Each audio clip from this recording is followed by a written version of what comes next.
零成本解决特斯拉的异响。大家好，我是亮亮小道。之前体都车跟我说这个化妆镜框的这个异响啊，就是副驾驶头顶这一块啊，有的车友就是这样翻开来之后，这里会有异响，然后合上去之后就没有异响了。但是有些车友会更严重一点，就是过颠簸路段的时候，就是这样合起来状态也是会出现那种异响。今天一起研究看一下吧。然后我的车是平时开的时候没有什么异响，但是我这样敲击的话是有一点点的。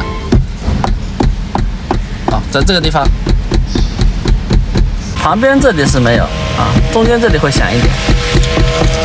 对，应该是过颠簸路段的时候会有。我们来先拆这个化妆镜框啊，把它推到旁边去，然后就是这个地方，用一点。就有个小技巧，就是你在撬的时候，你不能撬得太深。你如果说是撬这里，你就撬不出来。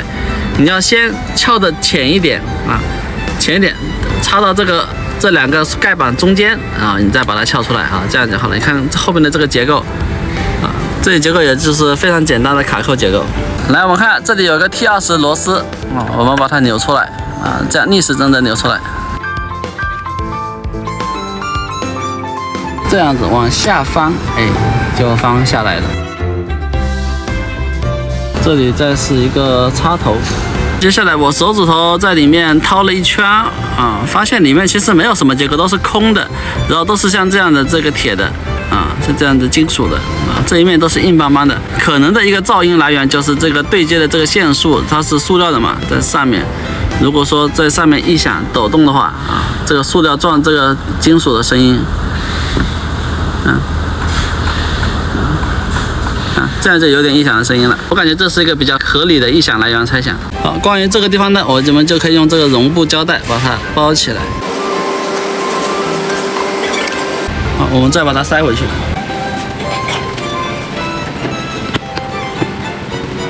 接下来螺丝给它扭回去，这样就好了。啊，比最开始的时候异响声音已经小多了。好，如果说车友还有异响的话，那还有第二个方法。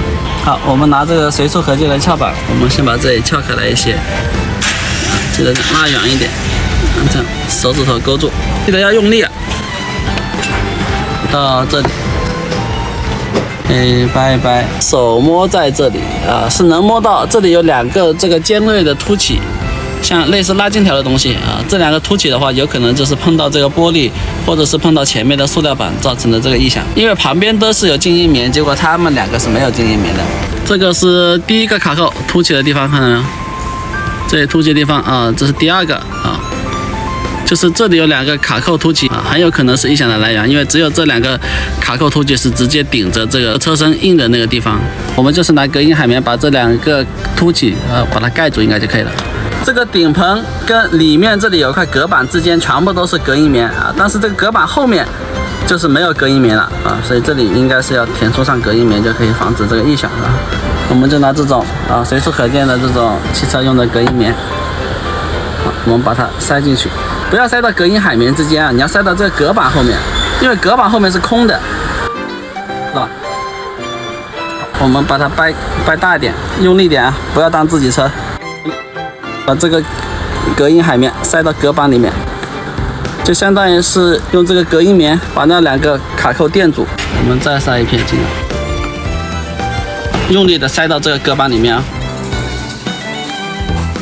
塞了2片，我感觉都已经挺好了。除了这个顶棚的声音之外，已经没有其他的异响了。